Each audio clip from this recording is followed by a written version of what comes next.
Breakup हुआ है, उसकी बहुत याद आ रही है। अब ज़रा मेरे कहने से दोबारा सोचो, क्या तुम्हें सच में उसकी याद आ रही है या तुम उस फीलिंग को मिस कर रहे हो जो उसके साथ होने से तुम्हें मिलती थी? तुमने सिर्फ उसे लूज़ नहीं किया है, तुमने अपना वो पार्ट लूज़ कर दिया है जो तुम उसके साथ फ़ील किया करते थे। तुम उसके साथ ज़्यादा लाइट फ़ील किया करते थे, ज़्यादा मुस्कुराते थे, ज़्यादा अच्छे से बात करते थे। फ्यूचर को लेकर भी तुम्हें क्लैरिटी थी। पर अब वो इंसान चला गया है, अकेला नहीं गया, तुम्हारे उस पार्ट को भी अपने साथ ले गया, क्योंकि उसकी प्रेज़ेंस तुम्हें ज़्यादा सीन, ज़्यादा हर्ड, ज़्यादा वैल्यूड फ़ील कराती थी। तो एक्चुअल में जब हम किसी पर्सन से कुछ फीलिंग्स को एसोसिएट कर लेते हैं, तो इसे साइकोलॉजी में कहते हैं इमोशनल एसोसिएशन। अब कोई पर्सन हमारी ज़िंदगी में रुकेगा या कुछ समय के बाद चला जाएगा, ये तो हमारे कंट्रोल से बाहर है। पर उसके जाने के साथ-साथ अगर आप अपने उस पार्ट को भी जाने देंगे, वहाँ पर प्रॉब्लम आती है। वहाँ पर आपकी इमोशनल स्ट्रगल है, जो कि ख़त्म ही नहीं हो रही होती है। क्योंकि आपने उस पर्सन पर अपनी इमोशनल डिपेंडेंसी कर ली होती है और इस इमोशनल एसोसिएशन के साथ सफ़रिंग छुपी भी होती है।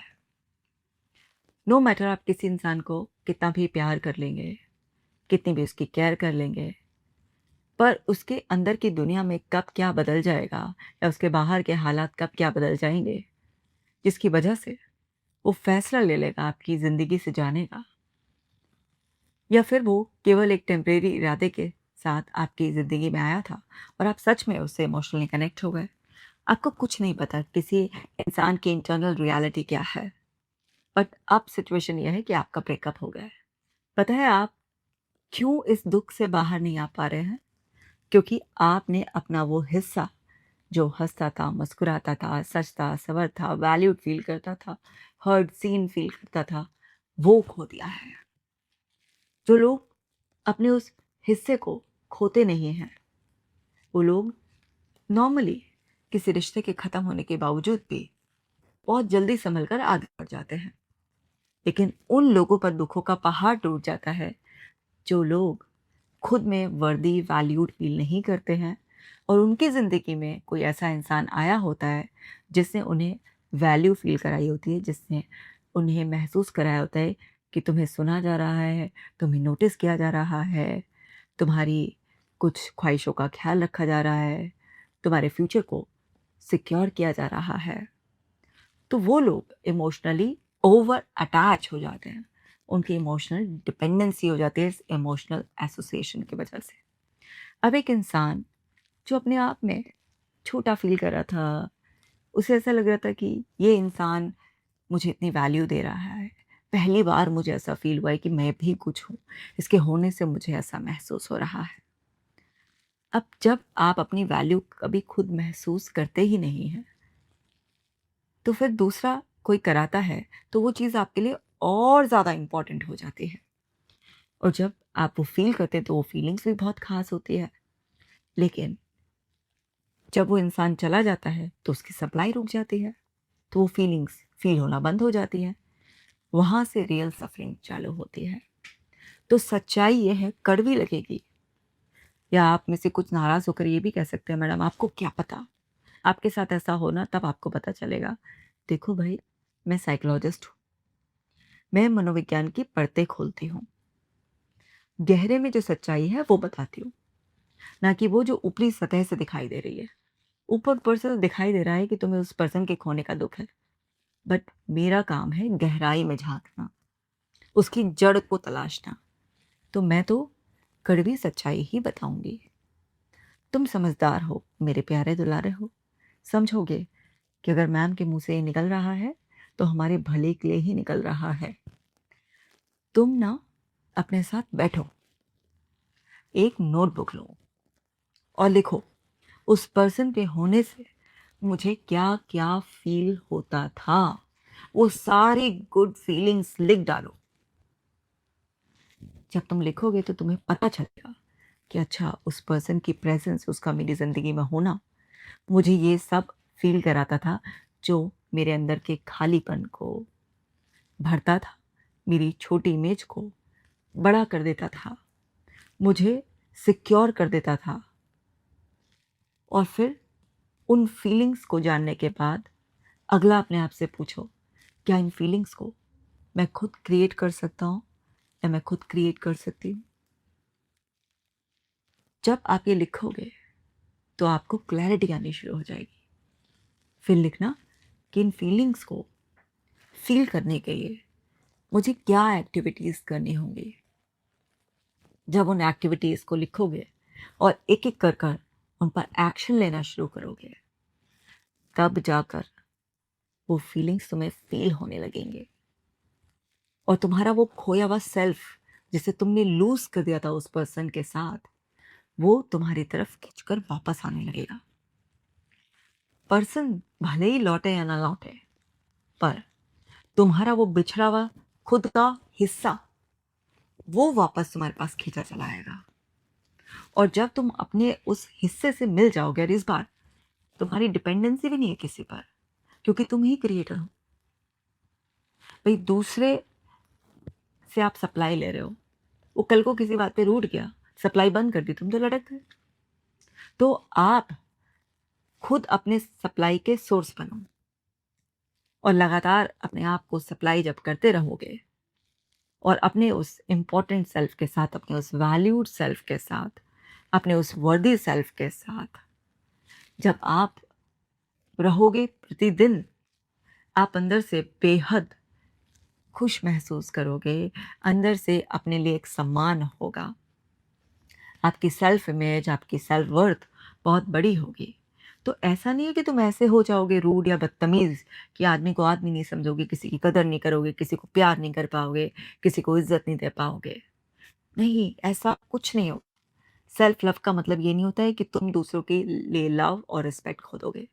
सेल्फ लव का मतलब ये होता है कि आप किसी भी वजह से अपने आप को हर्ट नहीं करोगे। तो सेल्फ लव डेली बेसिस पर फील करना, सेल्फ केयर करना, अपनी वर्थ को पहचानना, अपने आप को वैल्यू करना, आपको कोई एरोगेंट, नार्सिसिस्ट, बदतमीज़ नहीं बनाता है। तो तभी भी आपको कनेक्शन चाहिएगा, आपको वो प्यार चाहिएगा। क्योंकि उस इंसान से जो एक कनेक्शन था ना, वो कनेक्शन आपको सेफ्टी का एहसास कराता था। अब वो कनेक्शन नहीं रहा, तो आप सेफ भी फील नहीं कर रहे हो। तो आपको समझना है कि खुद से खुद का कनेक्शन ऐसे जोड़ना है कि सेफ्टी का एहसास 24/7 हो। अब इतना स्ट्रांग होने के बाद तुम अपने हिसाब से, अपने अनुसार स्ट्रांग से स्ट्रांग पर्सन को अट्रैक्ट करोगे। वो पर्सन तुम्हारी बहुत वैल्यू करेगा, क्योंकि उसे ये फील नहीं होगा कि मुझे तो इसे बस सप्लाई देनी है, देनी है, देनी है। उसे ये महसूस होगा कि इधर से भी मुझे बहुत कुछ मिलने वाला है। क्योंकि अगर तुम अंदर से खाली होते हो, दूसरा तुम्हें देते, देते, देते, देते एक दिन थक जाता है।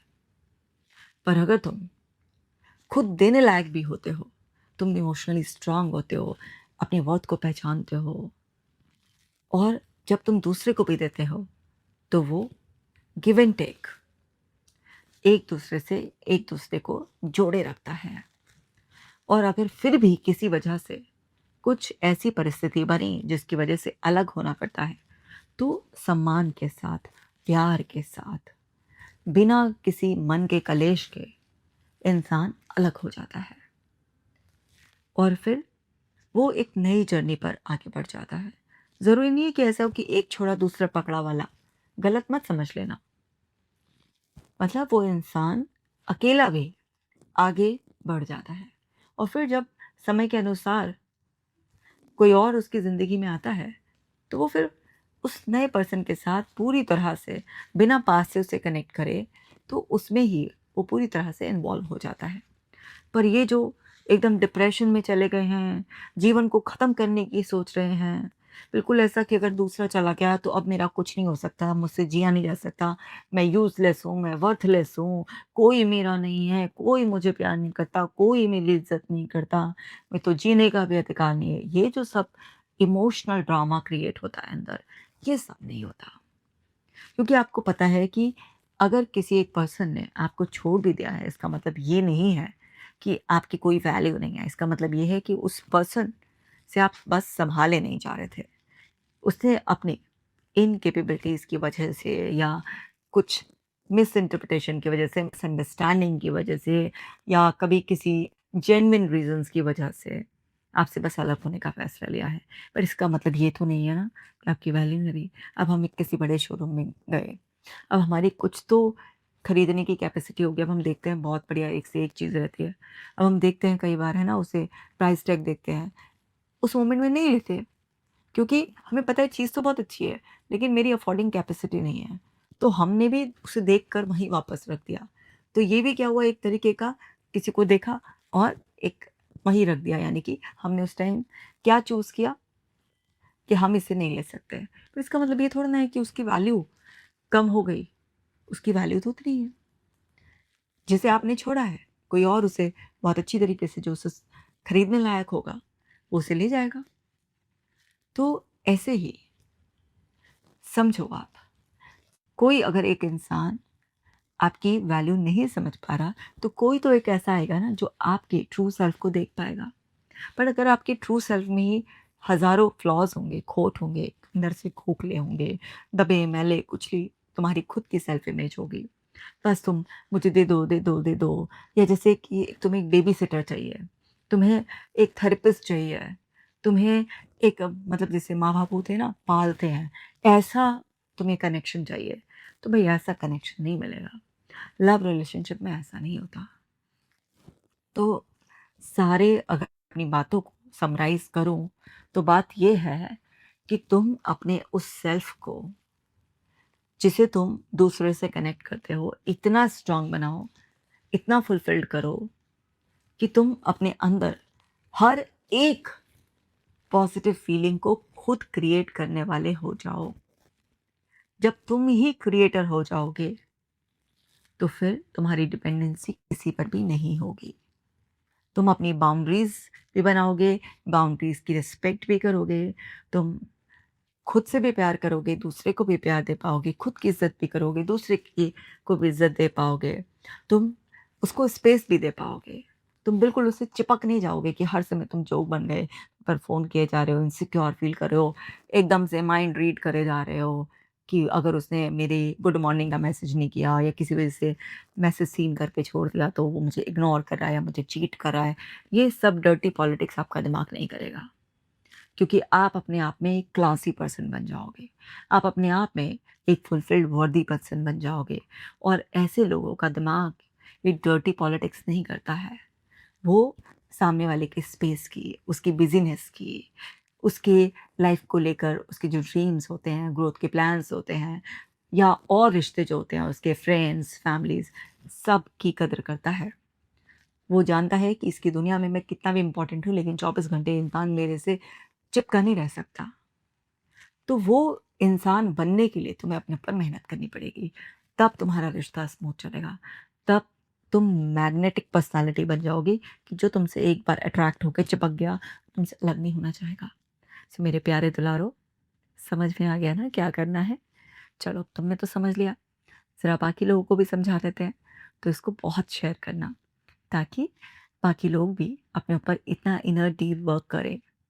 अगर चैनल को अभी तक सब्सक्राइब नहीं किया है, तो वो भी कर लो, और कमेंट करके अपना प्यार मुझे भी ज़रूर देना। मिलती हूँ नेक्स्ट वीडियो में। अपना ख़ास ख़्याल रखना।